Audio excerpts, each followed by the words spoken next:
संगठन है BSS, बहुजन सशक्तिकरण संघ, जी उसके साथ जुड़े हुए हैं, पूरे देश में काम करता है जो। हाँ और हमारे जो मार्गदर्शन जिनका मिलता है वो आपके सामने बैठे हैं डॉक्टर BP अशोक, उनके मार्गदर्शन में हम काम करते हैं। जी जी जी, मैं सिद्धार्थ झरबड़े, जिला बैतूल से जी जी और छोटा सा कार्य करता हूँ। आप लोगों से मार्गदर्शन चाहिए और जो कुछ समाज के मिशन के लिए बेहतर हो उसके लिए काम करना चाहता हूँ। इसी के लिए ही आप लोगों के साथ जुड़ना भी पसंद किया और आप लोग जो मार्गदर्शन दोगे, मैं स्वाभाविक मतलब मेरी आदत में है कि मुझे अच्छा लगता है कि मेरे से बड़े लोग मुझे समझाए, बताए, ताकि मैं जो अपने स्तर से कर पाऊँ वो बेहतर से बेहतर कर पाऊँ। हाँ, ठीक है ठीक है। सिद्धार्थ जी, मैं आपको जानकारी दे दूं और बाकी सभी दोस्तों को जानकारी दे दूं।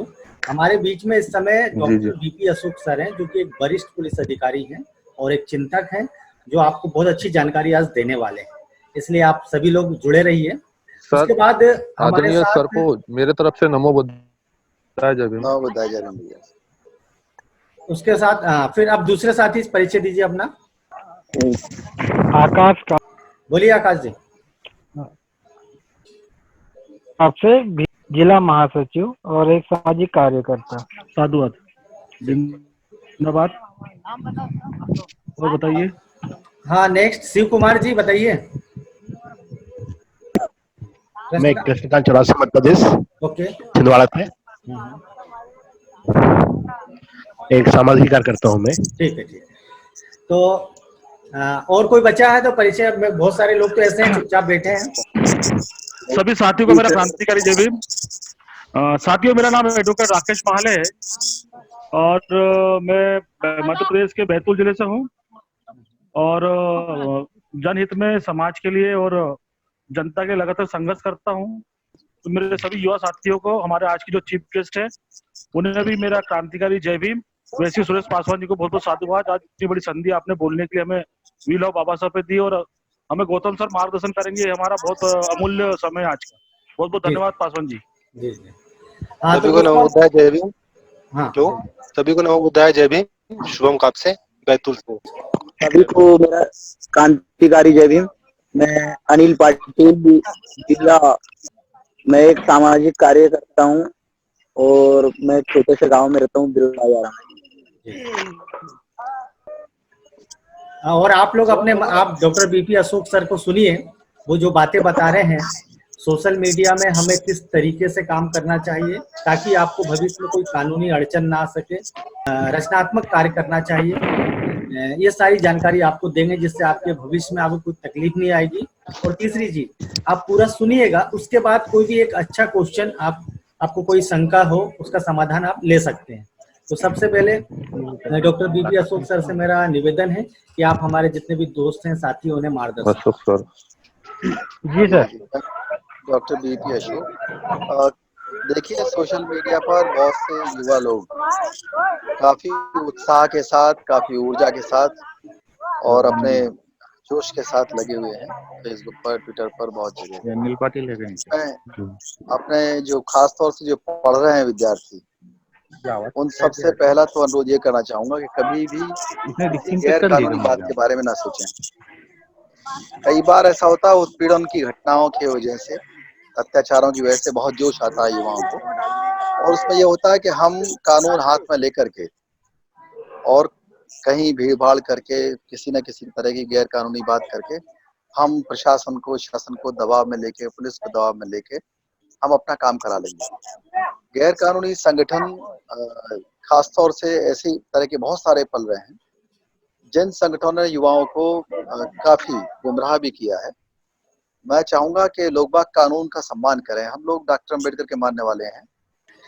देखिए, मैं कह रहा था कि हम लोग जितने भी युवा हैं, खासतौर से जो अपने आप को अम्बेडकरवादी कहते हैं, हम लोग सब अम्बेडकरवादी हैं। इस देश के अंदर काम कर रहे हैं अपने अपने स्तर से। तो हम बुद्ध के मानने वाले हैं तो हमें शांति में विश्वास करना चाहिए। हम ज्योतिबा फुले के भी मानने वाले हैं तो हमें शिक्षा के द्वारा परिवर्तन के लिए काम करना चाहिए।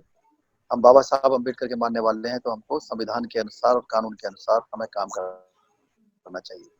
कई बार हमारे युवा साथी गुमराह होकर के नारेबाजी में, पत्थरबाजी में और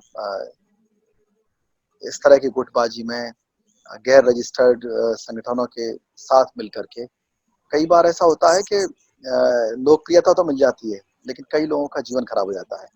आज जो हमारे युवा साथी स्कूल में पढ़ रहे हैं, यूनिवर्सिटीज के अंदर पढ़ रहे हैं और उनका एक सपना है कि वो कल अच्छे नौकरशाह बनेंगे, बड़े आदमी बनेंगे और कहीं कभी कलेक्टर बन करके, कभी कप्तान बन के, कभी जज बन करके समाज के लिए काम करेंगे। निश्चित रूप से उन पदों पर बैठ करके समाज के लिए अच्छा काम किया जा सकता है।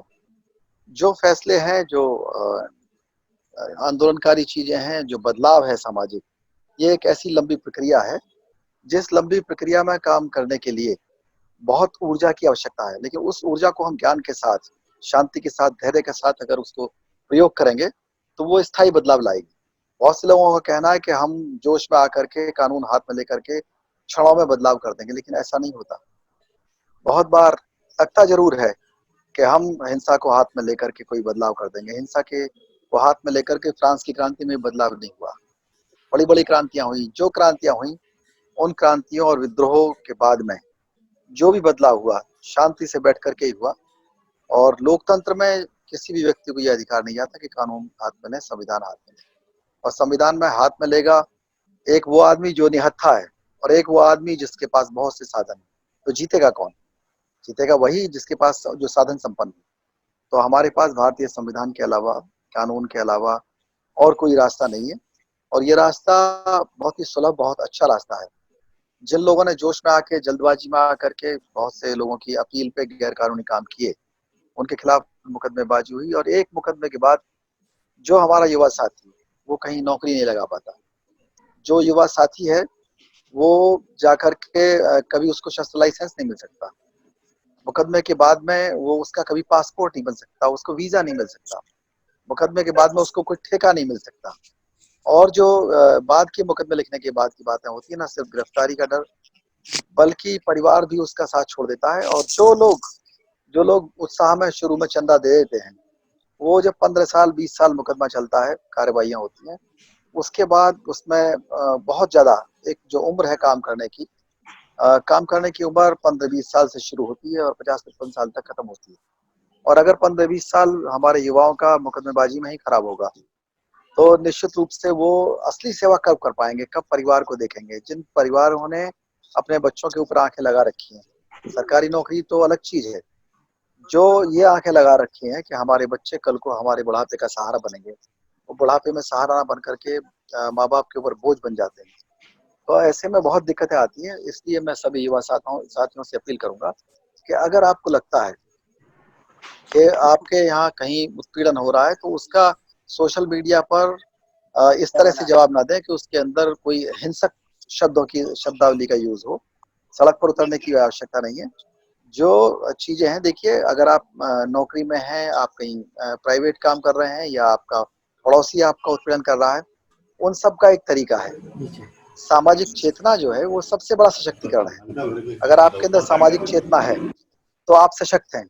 होता क्या है कि हम जब किसी को अकेला छोड़ देते हैं या कोई व्यक्ति अकेला रह जाता है और वो कहीं मिलेगा जुलेगा नहीं, कहीं किसी सभा में नहीं जाएगा, कभी अम्बेडकर जयंती में नहीं जा रहा, कभी अपने पहचान भी नहीं बता रहा, कभी मिशनरी एक्टिविटी में शामिल नहीं है, तो जब उसका उत्पीड़न शुरू होता है तो उसको लगता है कि मेरा जातीय उत्पीड़न हो रहा है और मेरा कोई साथ नहीं दे रहा। आपका कोई साथ नहीं दे रहा तो आप साथ देने लगी।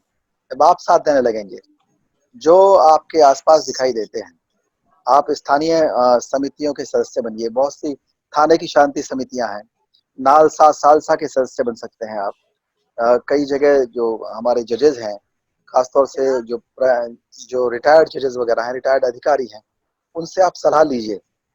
कई जगह आप समितियों के सदस्य बन करके अपने आप को एम्पावर्ड महसूस कर सकते हैं और लोगों की हेल्प कर सकते हैं। जिस व्यक्ति के 5-6 पुलिस अधिकारी, पुलिस कर्मचारी जानने वाले हैं, उसके आना जाना है, वो उसकी सूचना आराम से मिल जाती है, उसको मार्गदर्शन भी मिलेगा। अगर आपके पत्रकार दोस्त हैं तो ये भी आपका वो है, सशक्तिकरण है, आपका एम्पावरमेंट शुरू होता है। अगर आप स्वयं या तो पढ़ रहे हैं तो या तो खुद वकालत करिए, LLB करिए, नहीं कर सकते हैं तो अपने परिवार में और लोगों को कराइए या वकीलों से दोस्ती रखिए। ये जो वकालत की शिक्षा है, कानून की शिक्षा है, पत्रकारिता की शिक्षा है, और जो पुलिस संबंधी और जो अन्य न्यायालय संबंधी शिक्षाएं हैं, ये आपको सशक्त करती है। आपकी सूचना जब एक साथ पहुंच जाती है तो आपको कोई दबा के रख नहीं सकता। और अगर आपने जिस तरह के सोशल मीडिया में ब्रॉडकास्टर्स बना करके अच्छे भले लोगों को जोड़ रखा है, तो वो आपके आपके साथ रह करके वो भी पे बैक टू सोसाइटी करेंगे और आप भी पे बैक टू सोसाइटी करेंगे। अगर कहीं उत्पीड़न हो रहा है, अत्याचार हो रहा है, जो उत्पीड़क को अगर ये जानकारी हो जाए कि ये आदमी आज के समाचार के बारे में जानता है, दुनिया के बारे में जानता है, कानून के बारे में है, इसके मिलने जुलने वाले अच्छे पदों पर हैं लोग हैं, शिक्षित लोग हैं, डॉक्टर भी, मास्टर भी, सब इसके संपर्क में है। ये संपर्क सूत्र आपको इतना कभी कानून हाथ में लेने की जरूरत नहीं पड़ेगी। हजारों मामले ऐसे आते हैं, रोज 10-15 मामले इस तरह के आते हैं जिन मामलों में हम लोग करते हैं और उनको न्याय मिलता है। इस वजह से कि उनसे जान पहचान है। आज सोशल मीडिया, फोन के द्वारा आप अपने आप को अपनी बात को रख सकते हैं। अगर आपको लगता है किसी स्तर पर आपकी बात नहीं सुनी जा रही है, तो कोई निराश होने की आवश्यकता नहीं है। निराश होने की आवश्यकता नहीं है। आप सोशल मीडिया का सहारा ले सकते हैं। आप अधिकारियों के नंबर का, डीएम का, एसपी का, आप सीधे सीओ से, एसडीएम से बात कर सकते हैं, थाना प्रभारी से बात कर सकते हैं, उनको मैसेज डाल सकते हैं। पूरी हायरार्की के अंदर ऐसे बहुत से लोग हैं जो आपको लगातार गाइड करेंगे, आपकी हेल्प करेंगे। आज वो जमाना चला गया कि वो आपको कोई दबा के रख पाएगा। किसी को हो सकता है गलतफहमी हो कि आपको कोई दबा के रख लेगा, लेकिन वो अगर आपके अंदर सूचना देने का तौर तरीके आपको मालूम है, तो आपको कोई दबा कर नहीं रख सकता। और न्याय के लिए भीड़ तंत्र की आवश्यकता नहीं है। न्याय के लिए मशीनरी बनी हुई है, जुडिशियल सिस्टम है, उसमें विश्वास करिए। एक पुलिस का सिस्टम है, उस पर विश्वास करिए। अगर कोई दिक्कत वहां से आती है तो वो प्रशासनिक तरीके से, न्यायिक तरीके से ठीक की जा सकती है, और वो आसान भी है। और उसमें ना आपके परिवार को दिक्कत आएगी कभी, ना आपके भविष्य में कोई दिक्कत आएगी। अब वो जो क्रांति करने का, विद्रोह करने का अधिकार जो होता है लोगों का विदेशियों के खिलाफ, वो चीज, वो चैप्टर हम जीत चुके हैं। वो बाबा साहब ने हमको सब कुछ जिता दिया। अब आज जो आवश्यकता है वो वही है कि हमारा जो संघर्ष है वो सही शिक्षा के बाद अगर संघर्ष होगा तब जाके सफलता मिलेगी। अगर बिना शिक्षित हुए, और शिक्षित भी कैसा, विज्ञान की शिक्षा और जो सामाजिकता है उसकी शिक्षा, जो ऊर्जा है उस ऊर्जा को अपने आप को बदलने में लगाइए। अपने आप को बदलना कैसा है, हमने देखा है बहुत से लोग अपने आप को बदलने में कम, दूसरों को बदलने में ज्यादा विश्वास करते हैं। जब आपको लगने लगे किसी भी तरह से कि दूसरे लोग काम नहीं कर रहे, हेल्प नहीं कर रहे, तो आप अपने रचनात्मक सक्रियता बढ़ाइए, कंस्ट्रक्टिव एक्टिविटी। अगर आप सतर्क हैं, सक्रियता के साथ आप निभा रहे हैं, तो ये निश्चित रूप से कि जो काम 10-20 साल में होता है एम्पावरमेंट का, वो शायद 4 साल के अंदर हो जाए। और इसके लिए युवा में हमारे बहुत उत्साह है, बहुत शक्ति है। और यही बात है कि कानून में विश्वास करके चलें। जहाँ आवश्यकता है वहाँ लोगों को लगना चाहिए कि हाँ, युवा शक्ति उनके साथ है। लेकिन कानून से बड़ा कोई हेल्प नहीं कर सकता। एक व्यक्ति, 2 व्यक्ति की हेल्प अलग चीज है। बाबा साहब ने कहा 5% देना शुरू करिए। आप लोगों को 5% समय भी दे सकते हैं, 5% अपने एक्सपीरियंस को शेयर करके भी दे सकते हैं। लेकिन वो ऊर्जा जिसको आप खराब करके या गलत जगह सिर्फ हो हुल्लड़ करके आप कानून हाथ में लेकर खर्च करते हैं, उस ऊर्जा को, अपने अंधविश्वासों को खत्म करिए। उस ताकत को लगाइए अंग्रेजी सीखने में, उस ताकत को लगाइए कानून सीखने में, उस ताकत को लगाइए प्रोफेशनल कोर्स करने में, उस ताकत को लगाइए सामाजिक चेतना लाने में, समाचार पढ़ने में। और उस ताकत को लाइए, आप अच्छे वकील बनिए, अच्छे जज बनिए, अच्छे पत्रकार बनिए। देखिए बहुत से पत्रकार ऐसे हैं जो, जिनका नाम से पूरा देश उनको जानता है, क्योंकि उनके अंदर बात कहने का जज्बा है। वो चीज, वो लोग अगर पथराव करने लगते, वो लोग अगर कानून हाथ में लेने लगते, तो उनकी बात पूरा देश नहीं सुन पाता, पूरी दुनिया नहीं सुन पाती। जब आप पावरफुल पद पर बैठे होते हैं, चाहे पत्रकार बनकर बैठे हैं, चाहे वकील बन के बैठे हैं, चाहे जज बन के बैठे हैं, चाहे मजिस्ट्रेट बन के बैठे हैं, चाहे पुलिस अधिकारी बन के बैठे हैं, चाहे प्रतिनिधि बन करके बैठे हैं, तो आपकी बात का जो वजन है, जो आपकी बात का असर है, वो असर जाएगा। ये जो शॉर्टकट की चीजें हैं कि आप किसी भी तरह से लोगों को बहुत क्षणिक आनंद के लिए जोश में आकर के कानून हाथ में ले बैठते हैं, ये एक गलत प्रक्रिया है। इससे कोई आज तक पूरी दुनिया के इतिहास में, मैं इतिहास का विद्यार्थी हूँ, इतिहास में पीएचडी किया, डीलिट किया, कभी भी उसमें सफलता नहीं मिलती। सफलता मिलती है जब एक बैठक में तय होती है शर्त। ये बात सही है कि वो शक्ति की आवश्यकता है, लेकिन शक्ति का जो रूप है वो शिक्षा है, वो कानून है शक्ति का रूप। और वो महाशक्ति है, उससे आप टक्कर नहीं ले सकते। उसके अंदर आप जब अपनी प्रक्रिया को अच्छी करके अपनी शिकायत को अच्छी तरह से दर्ज कराएंगे, अपनी बात को अच्छी तरह से अभिव्यक्त करेंगे, तो आपको सफलता मिलेगी। जो सवाल पूछना चाहे तो पूछ सकते हैं। हाँ। उसके अलावा जो भी सवाल पूछना चाहता है उंगली ऊपर कर दे, हेलो। तैयार रहे। कृष्णकांत जी के बाद उसका नंबर लगेगा। बोलिए कृष्णकांत जी। सर से मेरा एक क्वेश्चन है कि हम संवैधानिक अपनी बात रखकर जब हम समाज को कोई लिखते हैं तो ऐसा माहौल बनाया जाता है मीडिया में या समाज के द्वारा कि हमने उनकी भावनाओं को आहत कर दिया। पर हम तो कोई भी तर्कसंगत या अंधविश्वास के खिलाफ कोई बात रखते हैं जिसमें तर्कसंगत या संगत हो, तो उस स्थिति में क्या किया जाए? देखिए, कई शब्दों का और वाक्यों का, उनका जो समूह है शब्दों का, उस सब चेक करिए। जैसा आपने देखा हो, कोई व्यक्ति है, उसको सभ्य बनाने के लिए सब से आप कोट पहनाते हैं, जर्सी पहनाते हैं, उसी तरह से शब्दों को भी सभ्य बनाया जाता है। अपना एक आदमी ने कहा दूसरे आदमी को कि आप बहुत बदतमीज हैं, एक ये शब्द है, और इसको कंपेयर करिए दूसरी चीज से। एक पढ़ा लिखा आदमी कहेगा कि हमको सभ्यता का ध्यान रखना चाहिए। दोनों बातें वही है, दोनों बातें वही हुई। एक आदमी ने कहा कि आप सामने वाले को कह दिया सीधे सीधे कि आप बहुत बदतमीज है, आपकी पासवान जी, खराब। हाँ पासवान जी, हाँ जी। हमारे बीच अभी जुड़े हैं सुखदर्शन सिंह धांजल जी। मैं उनसे बात कराऊंगा, पहले सर की बात सुन लीजिए। हाँ ठीक है। हाँ, आपने कह वो दिया। अभी जुड़े हैं, इसलिए मैं आपको बताना चाह रहा था। ठीक सर। सामने वाले को जब भी कहना है या सोशल मीडिया पे कुछ भी लिखना है तो चोट करने की जरूरत नहीं है। हम उस पर अपनी रचनात्मक और अपनी जो सभ्य शब्दावली है उसका जब यूज करेंगे, हर शब्द का कोई ना कोई अच्छा तोड़ है। उसमें सिर्फ समय देना पड़ता है, सोचना पड़ता है कि इस शब्द से हमें किसी पर चोट नहीं करनी है, हमको उनको छोड़ना है। पहले हम छोड़े ना विश्वास को, हम दूसरे के विश्वास को, जिसको वो आदर्श मान के चल रहा है, हम उसको चोट करने में एनर्जी वेस्ट करेंगे। उससे बेहतर है कि हम उसको छोड़ने में, उसको त्यागने में, उसको हटाने में, अपने से दूर करने में एनर्जी को लगाएं। वो ज्यादा कारगर है, और वो जो कर रहे हैं उनको करने दीजिए। देखिए, जब भी मार्केट के अंदर अच्छी चीज आती है तो बुरी चीज गायब होती है। देखा होगा, मार्केट के अंदर जब अच्छी चीज आती है तो लोग अच्छी चीज को पसंद करेंगे। दुनिया में अच्छे लोग ज्यादा हैं, उसमें कोई संदेह नहीं है कि दुनिया में अच्छे लोग ज्यादा नहीं है, अच्छे लोग ज्यादा हैं। अच्छी चीजें आप इतनी बढ़ा दीजिए सोशल मीडिया पर, इतना आप कानूनी चीज डालिए, इतनी ज्यादा सभ्य शब्दावली का यूज करिए कि वो जो गलत शब्दावली का यूज कर रहे हैं वो अपने आप हट जाएंगे। अभी मैं उदाहरण देता हूँ आपको। हम लोग मैसेज डालते हैं गुड मॉर्निंग के नाम से, ब्रॉडकास्ट लिस्ट बना करके, उसमें बुद्ध की बातें और मोटिवेशन जो गुरु हैं उनकी बातें, अच्छी बातें, पर्सनालिटी डेवलपमेंट की बातें गुड मॉर्निंग के मैसेज के साथ डालते हैं। और वो 1-1.5 साल में ऐसा हुआ कि वो लोग, जो लोग अंधविश्वासों के मैसेज भेजा करते थे, उन्होंने भी वही संदेश भेजने शुरू कर दिए जो साइंस की बातें हैं, जो बुद्ध की बातें हैं, जो कानून की बातें हैं, जो संविधान की बातें हैं। तो आज की तारीख में कम से कम मैं जानता हूँ कि हजारों लोगों, लाखों लोगों के अंदर ये भावना आ गई है कि हमको गुड मॉर्निंग का मैसेज देते हुए कोई मोटिवेशनल बात लिखनी है। और ये सोशल मीडिया का बहुत बड़ा योगदान है।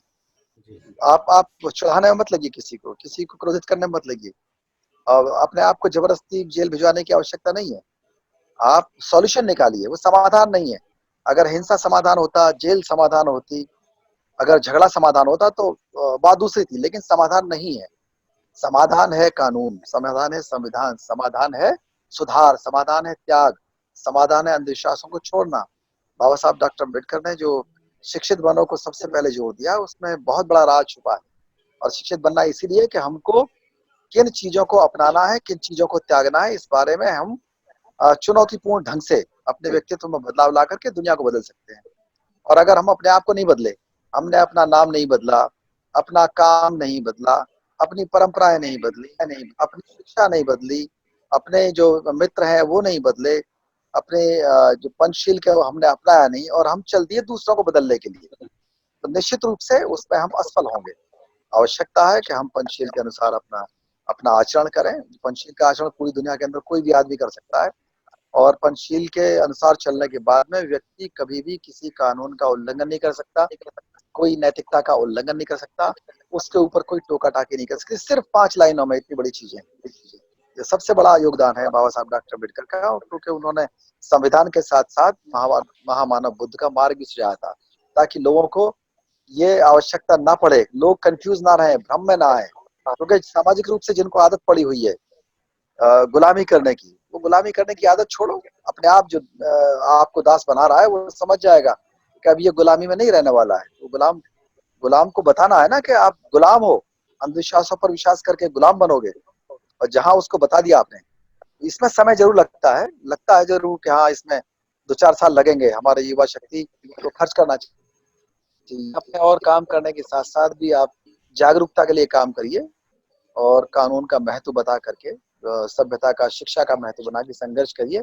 आपको आनंद आएगा, अच्छा भी लगेगा और लोग आपका सहयोग करेंगे। बाबा साहब के बारे में बताया था कि उनका संघर्ष को देख करके जो उनके विरोधी थे वो भी उनको सपोर्ट करने के लिए तैयार हो, तभी जाकर के इतनी बड़ी सफलता मिली थी बाबा साहब को। तो उनसे बड़ा उदाहरण हमारे पास कोई नहीं। बोलिए।